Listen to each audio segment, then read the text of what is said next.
Shalom.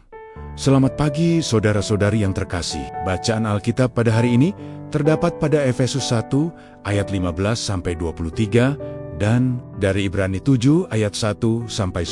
Ayat nats pagi hari ini terdapat pada Ayub 9 ayat 4. Allah Maha Bijaksana dan Maha Kuat. Siapakah yang dapat melawan Dia dan tetap selamat? Dan dari 1 Petrus 5 ayat 5. Demikian juga kamu yang muda, tunduklah kepada orang-orang yang tua. Dan hendaklah kamu semua rendah hati seorang terhadap yang lain. Sebab Allah menentang orang yang sombong, tetapi mengasihani orang yang rendah hati. Renungan hari ini, belajar rendah hati. Di dalam hidup ini, kadang tanpa sadar kita merasa diri paling benar, paling hebat, atau paling mampu. Saat berhasil punya banyak pengalaman, atau dipuji orang lain, hati manusia mudah menjadi sombong. Kita mulai merasa tidak membutuhkan Tuhan dan sulit menghargai orang lain. Tetapi firman Tuhan hari ini mengingatkan kita bahwa sebesar apapun manusia, tetap saja kita kecil di hadapan Tuhan. Tuhan adalah pribadi yang maha bijaksana dan maha kuat.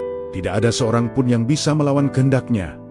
Semua yang kita miliki hari ini berasal dari Tuhan.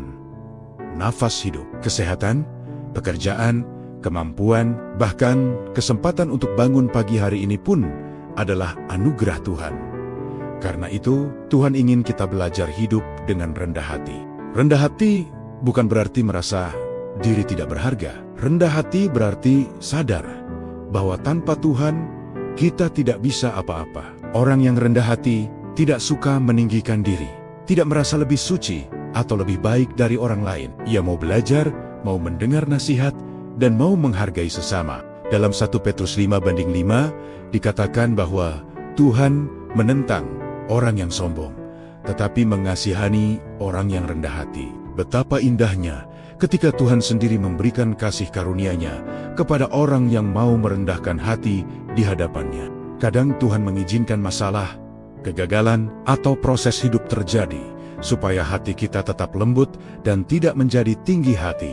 Lewat semua itu, Tuhan sedang mengajar kita untuk lebih bergantung kepada-Nya. Hari ini, mari kita belajar untuk tidak membanggakan diri sendiri. Jangan hanya mencari pujian manusia, tetapi hiduplah untuk menyenangkan hati Tuhan. Ketika kita rendah hati, Tuhan akan menolong, menguatkan, dan meninggikan kita pada waktunya. Tetaplah rendah hati, sebab semakin kita dekat dengan Tuhan, seharusnya semakin kita sadar bahwa semua karena kasih karunia-Nya. Mari kita berdoa. Tuhan, ajarlah kami memiliki hati yang rendah di hadapan-Mu. Jauhkan kami dari kesombongan dan sikap merasa paling hebat. Biarlah hidup kami selalu bersandar kepada kasih dan kuasa-Mu. Amin. Bagikan juga renungan ini kepada sahabat, keluarga, dan orang-orang terkasih, agar mereka juga mendapatkan penguatan dan pengharapan dari firman Tuhan. Tuhan memberkati kita semua.